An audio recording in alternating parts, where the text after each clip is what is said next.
بەڵام بەڕێزان دیقەت بدەن مەردایەتی و جوامێری و وەفاداری یوسف لێرەدا دەردەکەوێت. بابەتە سەرەکیەکە ژنی عەزیزی میسرە، ئەو کێشەی لەگەڵ ئەوە هەبووە، ئەو پەلاماری داوە. ئەم ژنانە حەددا کۆچیان کردووە بە قسەی بکە ئەینا سجن دەکرێ، بەڵام بە پاشا ناڵێ با لەو ژنی عەزیزی میسر بپرسن. بۆ باسی ئەو ناکە؟ لەبەر حرمەتی گەورەکەی، لەبەر حرمەتی ئەو پیاوەی چەند ساڵە لە ماڵەوە خزمەتی کردووە وەکو کوڕی خۆی سەیری کردووە. هێشتا مەردایەتی و جوامێری ڕێگەی پێنادە باسی ئەو ماڵە و باسی ژنەکەی بکە، هێستا زمانی خۆی دەگرێ، بەڵام ناچاریشە دیفاع لە کەسایەتی و حرمەتی خۆی بکە، پەنا دەبا بۆ ژنەکانی تێدا. لەو ژنانە بپرسن با ناوی عەزیزی میسر و ژنەکەی دیسان نایەتەوە ناوگۆڕێت، چونکە من لە ماڵی ئەوانە نانم خواردووە.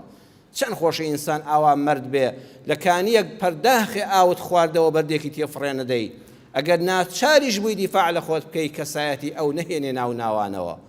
بۆیە باسی ژنەکەی ئەوی نەکرد، بەڵام لەو کاتەدا ژنی عەزیزی میسریش ئامادەیە